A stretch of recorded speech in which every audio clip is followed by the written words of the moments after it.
Maintenant, un nouvel album de Grimmskunk, Autumn Flowers, et ça s'appelle Rerolled. Je sais pas si les questions de drogue ici, là, on verra bien. Alors, c'est vraiment ce qu'ils ont fait en premier en 1991, leur première maquette, leur premier démo. Ils ont décidé de retourner en studio pour le réenregistrer au grand complet, puis ils ont fait une très bonne job. C'est un peu moins varié que ce qu'ils peuvent faire aujourd'hui, parce qu'ils ont pris quand même pas mal d'expérience et leur style s'est développé.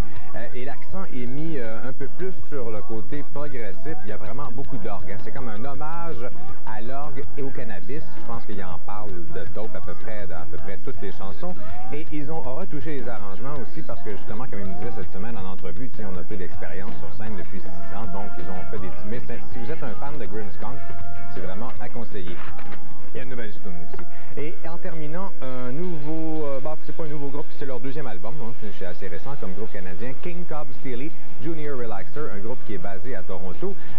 C'est un deuxième album qui est assez différent du premier, je vous avoue, où ici ils expérimentent un peu avec le dub, un peu avec le trip-hop. Il y a quand même une base de guitare, de rock, parce qu'il y a de la guitare bien sûr, et c'est attirant comme ça à première vue peut-être, mais c'est plus un trip de réalisateurs, d'arrangements, je dirais, qui ont mis de plus d'importance sur le crémage que le gâteau comme tel, mais ça s'écoute très bien. C'est réalisé par Guy Fixon, qui fait partie d'un duo britannique pas très connu ici, mais très bon, qui s'appelle Laika. Mais c'est un album qui s'écoute très bien. Il y a 5 chansons que j'ai vraiment retenues et que j'aime beaucoup, mais c'est un disque que je vous conseillerais quand même. On a un clip qui s'appelle Rational.